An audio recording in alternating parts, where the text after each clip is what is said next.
ایک بادشاہ گزرا ہے تبع، رسول اللہ صلی اللہ علیہ وسلم کے پیدا ہونے سے دنیا میں تشریف لانے سے 1000 سال پہلے کئی ملکوں کو فتح کرتا ہوا اور کئی ملکوں پر چڑھائی کرتا ہوا، فاتح بنتا ہوا، وہ مدینہ شریف پہنچ گیا۔ یہ وہی تبع ہے جنہوں نے بیت اللہ شریف پر غلاف ڈالا سب سے پہلے، یہ وہی تبع ہے جنہوں نے بیت اللہ شریف کا دروازہ بنایا، اس سے پہلے دروازہ نہیں، اس سے پہلے غلاف کعبہ نہیں ہوتا تھا، پردہ نہیں ہوتا تھا۔ انہوں نے مدینہ شریف کے لوگوں کو اطلاع کی، مدینہ شریف کے رہنے والے کو معلوم ہوا کہ ایک بادشاہ آیا ہے، بڑا خطرناک ہے، اس کے ساتھ ایک لشکر جرار ہے، طاقتور فوج ہے، جہاں جاتا ہے کامیاب ہو جاتا ہے، وہاں کے لوگوں پر قبضہ کر لیتا ہے، وہاں کا ٹیکس وصول کرتا ہے۔ تو مدینہ شریف کے سمجھدار لوگ اکٹھے ہوئے، مدینہ شریف کو پہلے یہ سب کہتے تھے، مدینہ شریف کے لوگ اکٹھے ہو کر کے اس بادشاہ کے پاس پہنچے۔ مدینہ شریف سے کچھ دور 2-4-10 کلومیٹر کے فاصلے پر اس کا پڑاؤ ڈالا ہوا تھا، قیام تھا، فوجیں تھی اس کی۔ لوگ آئے تو بعد پوچھے کون لوگ ہیں؟ کہ وہ بستی ہے سامنے، اس بستی کے رہنے والے ہیں، وہ لوگ ذمہ دار لوگ ہیں۔ کیا بات ہے، کیوں آئے ہیں؟ ترجمانی کی بات چیت سمجھائی۔ انہوں نے کہا کہ ہم تو ایک پیغام دینے کے لیے آئے ہیں، ایک ہمارا پیغام سن لیجئے، ہم جا رہے ہیں۔ کیا پیغام ہے؟ اب 2-4 دن کے بعد ان پر حملہ کرنا تھا مدینہ شریف والوں کا۔ ان لوگوں نے کہا کہ ہم آپ کی خیر خواہی کے لیے، بھلائی کے لیے آئے ہیں، ہم جس بستی سے آئے ہیں اس بستی پر آج تک جس نے بھی حملہ کیا ہے اللہ نے اس کو تباہ برباد کر دیا ہے، اس کا انجام اچھا نہیں ہوا۔ اور یہ بات ہم اپنے من سے نہیں کہہ رہے، ہم نے اپنے بڑوں سے سنا ہے، باپ دادا سے، اور ہمارے باپ دادا نے بھی اپنے باپ دادا سے سنا ہے۔ یہ سینہ بسینہ نسلوں کا نسل یہ سنتے چلے آ رہے ہیں کہ اس بستی کے ساتھ جس نے بھی بری نظر سے بھی دیکھا ہے اللہ نے اس کو تباہ کر دیا ہے۔ آپ دیکھ لیں، ہمارے پاس نہ لڑنے کی طاقت ہے، نہ ہم لڑ سکتے ہیں، نہ لڑنے کے لیے آئے ہیں۔ یہ پیغام دیا ہوا بس روانہ ہو تو کب رہ گیا کہ کیا بات کہہ دی انہوں نے؟ کہیں دھوکہ تو نہیں ہے، کہیں ہمیں چکما تو نہیں دینا چاہتے ہیں؟ اپنے وزیروں کو بلایا کہ ان لوگوں نے ایسی بات بول دی ہے، کوئی چکر ہے یا اپنا بچانے کے لیے کوئی حربہ اختیار کر رہے ہیں؟ وزیروں نے کہا کہ نہیں، ہمیں اس کو اہمیت کے ساتھ لینا چاہیے، سنجیدگی سے اس بات کو لینا چاہیے۔ اور کہا کہ اپنے علاقے کے جو بڑے بڑے راہب ہیں، یہ بات کب کی ہے؟ 1000 سال پہلے کی ہے۔ رسول اللہ صلی اللہ علیہ وسلم سے عیسیٰ علیہ السلام 570-72 سال پہلے آئے ہیں، گویا کہ انجیل سے اور عیسیٰ علیہ السلام سے بھی 300 سال پہلے، بلکہ اس سے بھی پہلے کی ہے، 400 سال سے بھی زائد زمانہ۔ تو اس زمانے کے تو لوگ تھے، یہودی تھے، عیسائی تو تھے ہی اس زمانے میں۔ بڑے بڑے راہب ان کو بلایا جائے جو نجومی ہیں، جو بڑے دیندار متقی ہیں۔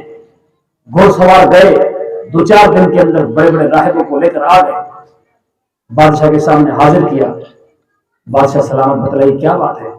کہا کہ اس بستی کے لوگ ایسی بات کہہ رہے ہیں، اتنے علاقے ہم نے فتح کر لیے ہیں، ہمارے پاس فوج ہے، ہم حملہ کرنے والے تھے ان پر بھی، لیکن انہوں نے یہ بات بول دی ہے۔ ایک بار درود شریف پڑھ اللہم صلی علی محمد۔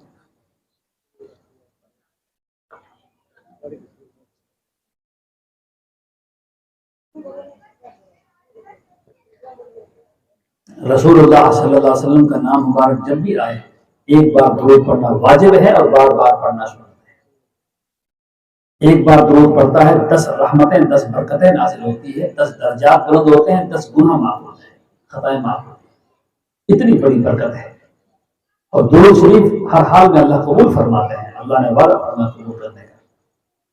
خیر، ان راہبوں نے کہا کہ ہمیں بھی آپ 2-3 دن کی مہلت دیں، ہم نے کچھ اپنے فن کا مظاہرہ کرنا، اپنے علم کا مظاہرہ کرنا ہے۔ کہ ٹھیک ہے، 2-3 دن کی مہلت لی، انہوں نے عبادت کی، اور ستاروں کا علم تھا ان کے پاس میں، نجومی بھی تھے، اس میں بڑے ماہر تھے۔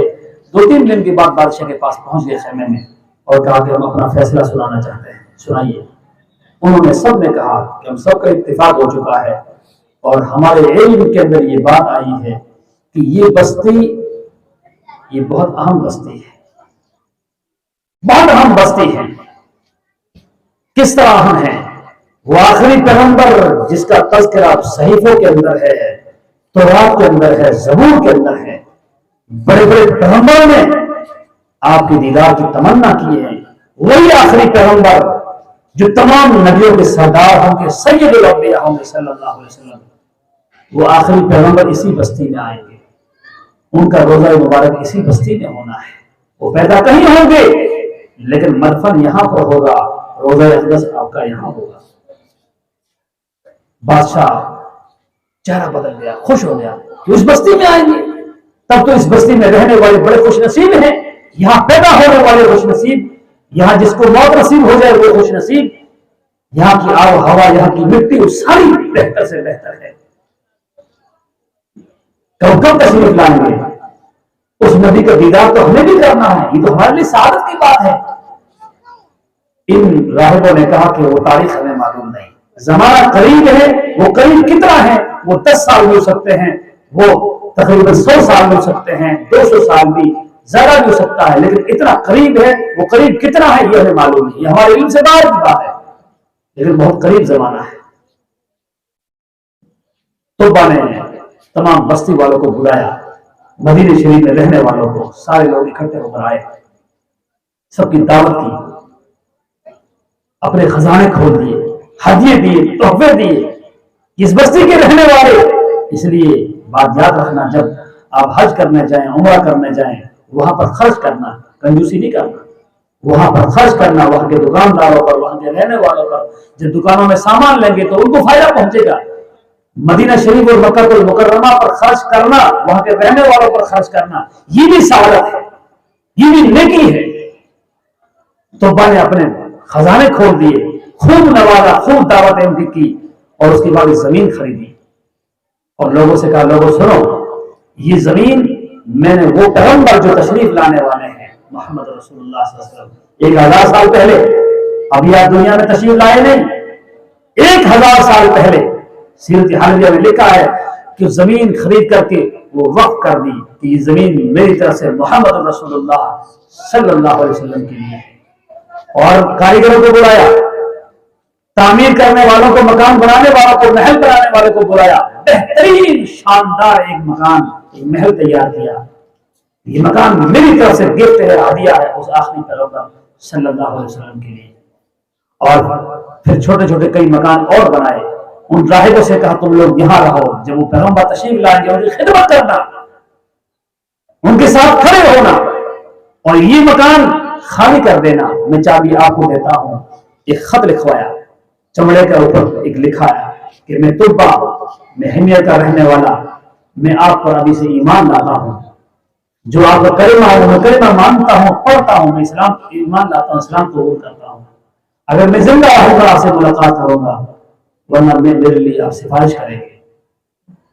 اور اس راہب سے کہا یہ مکان خالی کر دینا، جب تشریف لائیں یہ مکان پیش کرنا اور یہ خط میری طرف سے پیش کرنا، میں زندہ رہوں تو مجھے بلانا، میں آؤں گا، اور میں زندہ نہ رہوں تو میرا یہ پیغام پہنچا دینا، اور آپ بھی اگر زندہ نہ رہے اپنی اولاد کو وصیت کر دینا اس خط کو محفوظ رکھنا، اور اپنی اولاد سے کہنا یہ خط آگے پہنچنا چاہیے۔